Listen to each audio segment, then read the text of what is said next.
Hello ladies and gentlemen, welcome back. This is Force with some more WildStar. In today's video, I'd like to talk with you about a particular zone in this game that really gave an amazing impression for me. It was such an incredible experience.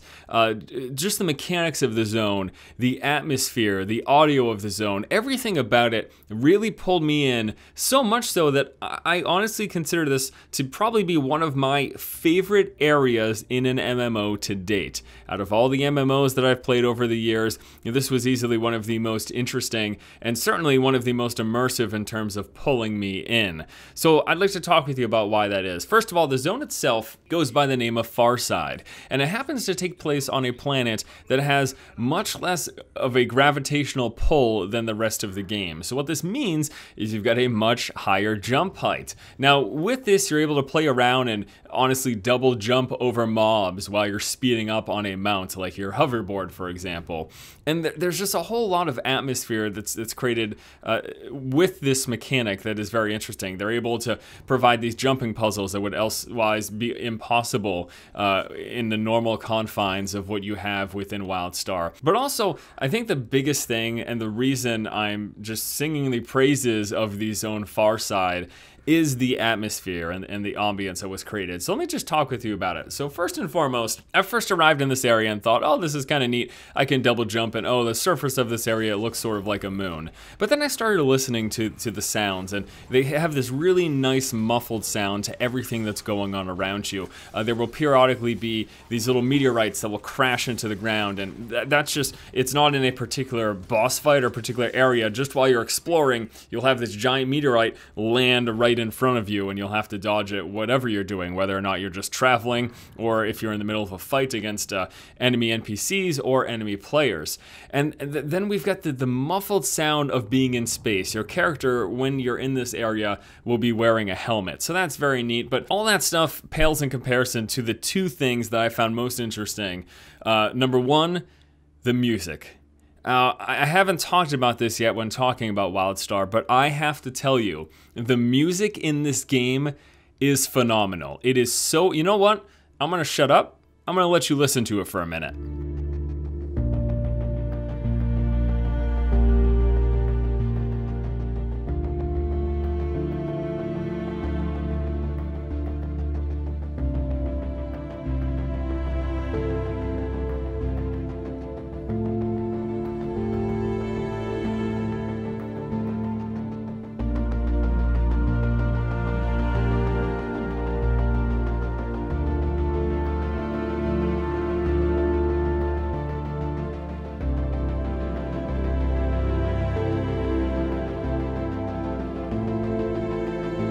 Now, of course, something like music is going to be very opinion-based. Some people will love it, some people will hate it. I happen to love it. I think it did an amazing job of sort of depicting the area that we're in space, we're wearing a space helmet, we're floating along, we're fighting these alien creatures, and I think the music was a great depiction of that. It was also, it created a great sense of sort of solitude, which this area definitely lends itself to. That was one. The second thing was that they completely flipped the script in terms of what you're used to seeing in this one little area called the Ravenous Ravine. So most of I went here, I'm doing quests, I'm killing things, I'm fighting aliens, you know, it's WildStar, of course. But then I had a quest to go into the Ravenous Ravine. Now, as I approached the ravine, I noticed that a little headlight was popping up, and I thought, that's a little weird. This probably has something to do with the quest. But then as I ventured forth, I understood why that headlight was absolutely necessary. Within this ravine, they completely dim everything down. It almost had a feeling of being under the ocean, especially with the creatures that were in this area. It almost felt like you were deep underwater, and we've got these bioluminescent creatures all around you, and you can barely see them unless you've got your headlight on. Now obviously that's offset when you've got nameplates up all the time, but even with that, it was just a very, very awesome feel. And I'm sure it has been done, but I can't recall something that, so it was just such a drastic change of scenery, and it really felt, it's something like I didn't expect from an MMO.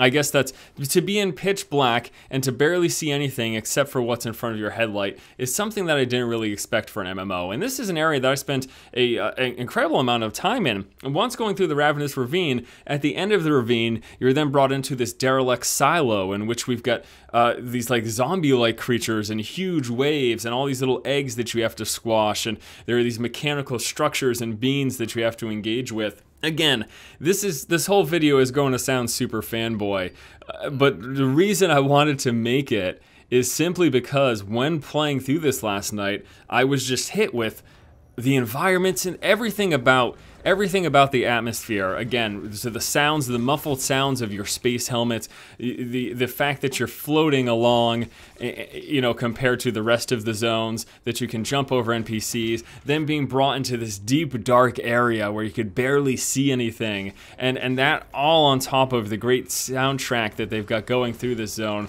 I just loved it. I loved it. I loved it. I loved it. And I wanted to share that with you. I wanted to give you at least a taste of that. If you're playing WildStar right now and you haven't gotten to this zone, I believe I went here. It's sometime around level 30. I can't wait for you to experience it because I absolutely adored it. On top of that, there are also these two different biomes within Farside. Very stark contrast. One of them is the jungle biome. One of them is this like barren desert in which you can overheat and you'll start burning up unless you stay out of certain areas.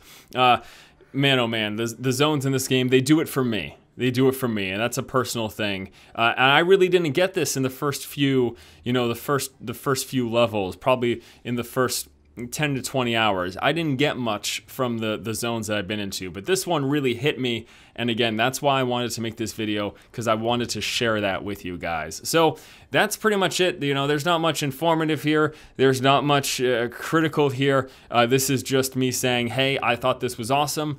I'd like you guys to check it out. Hopefully you enjoyed the video, even though it was nonstop rambling and salivating. I promise you, I will be critical of this game as we go on. There are certainly things that the queue times are ridiculous.